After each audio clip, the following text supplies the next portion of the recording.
All right, how we doing? So, Chito Vera versus Cory Sandhagen has just finished backstage here. Cory Sandhagen got the job done.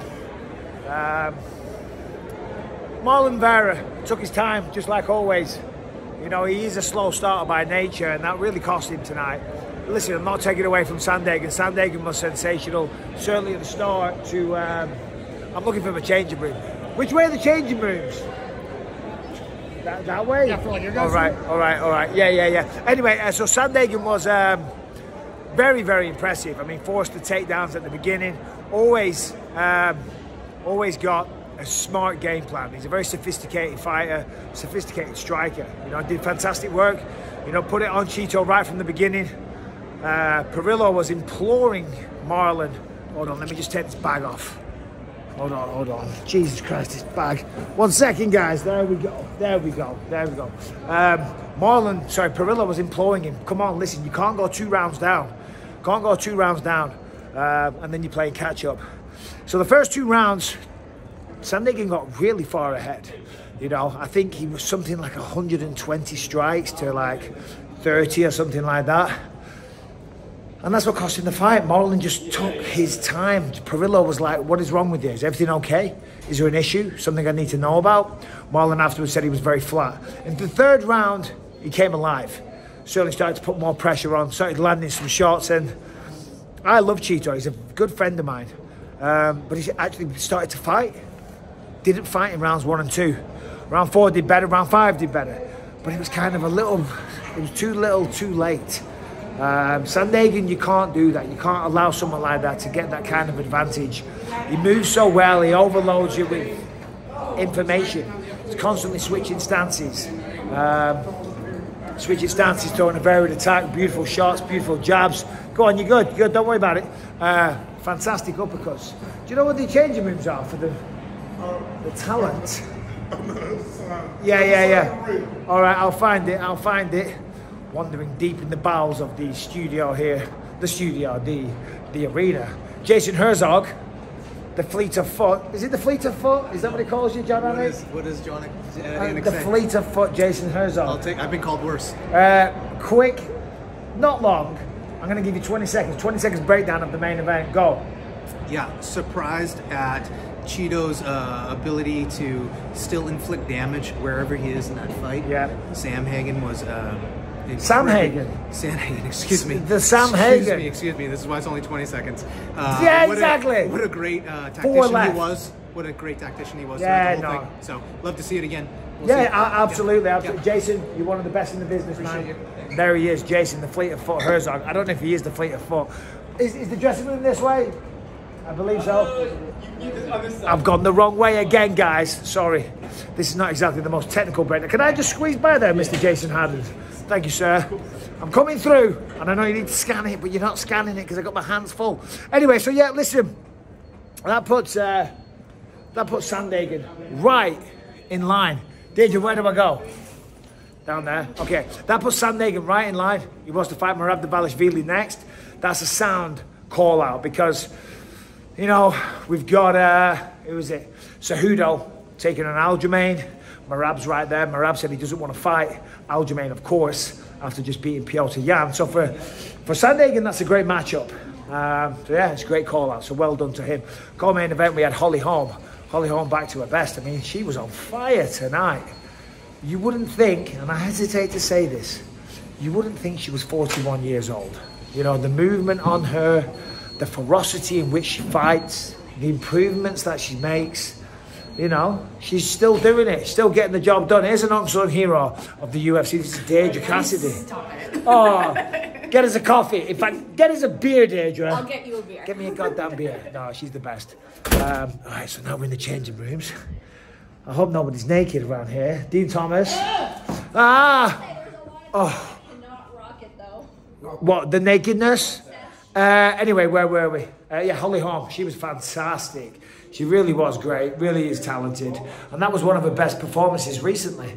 The audio's probably a little echoey here. So, Cory Sandhagen got the job done. Holly Holm was sensational. The only thing she didn't get was a finish. I thought she was going to get her first ever submission, came close. It was just, you know, Yana Santos came out very aggressive, looking to clinch, but just a better mixed martial artist, to be honest, Holly Holm was tonight.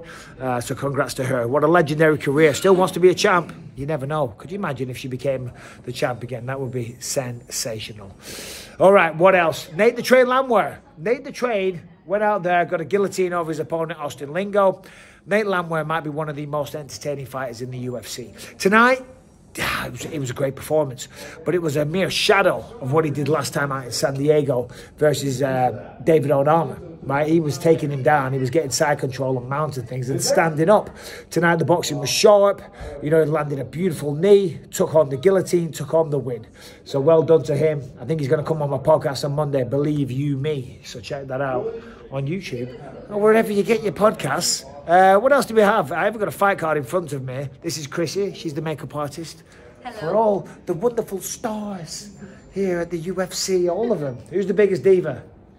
Michael Bisping. Oh, piss off. I knew you were going to say that. You know, there was 2 fights at the start of the night. The crowd was going absolutely mental for them. I'm sorry, I haven't got a fight card in front of me, so I'm not sure off the top of my head who it was. Oh, Vinicius Salvador and... what was his name? Victor Altamirano. Whoa, what a way to start the night. The crowd was going absolutely insane. Obviously, we lost some fights, so that was sad. That was a shame. I want to talk about the crowd here in Texas. I mean, wow, unbelievable. The support they have for their own fighters was just next level. It really was. You know, the noise they made, the support they have for Chito, the chants of Chito. But it doesn't matter if people are supporting you. They can't get in there what's going to fight for you. Ultimately, tonight belonged to Cory Sandhagen. He was the man. He won the main event, and he marches forward towards the title. For Chito Vera, I think there's some, you know, he's got to look at some things, certainly some strategy, certainly output. He's got to think about maybe perhaps, you know, what he's doing post-fight. He said he felt very flat in there. You know, maybe an issue with the weight cuts, maybe an issue with the rehydration, maybe an issue with my broadcast partner, Mr. Brendan Fitzgerald. Brendan, yes. Thoughts real quick on the night?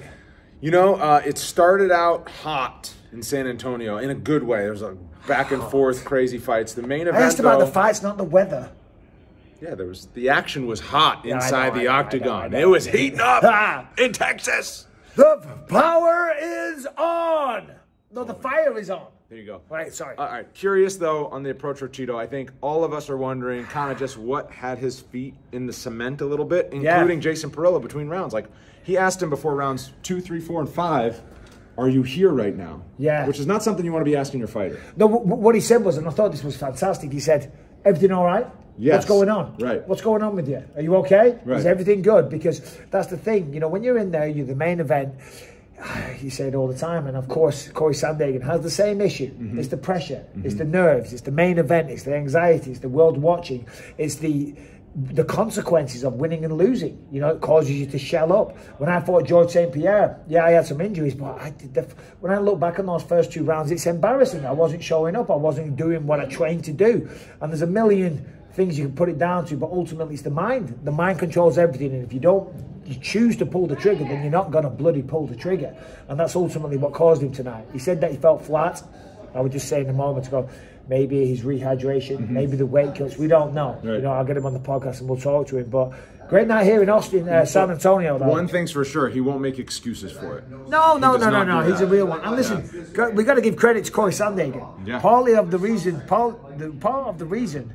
for the low output is because it's hard to know what to throw. Absolutely. The man's switching stances. He's constantly attacking. He's shooting double leg takedowns. He's throwing beautiful uppercuts and flying knees. It's a tough puzzle to crack.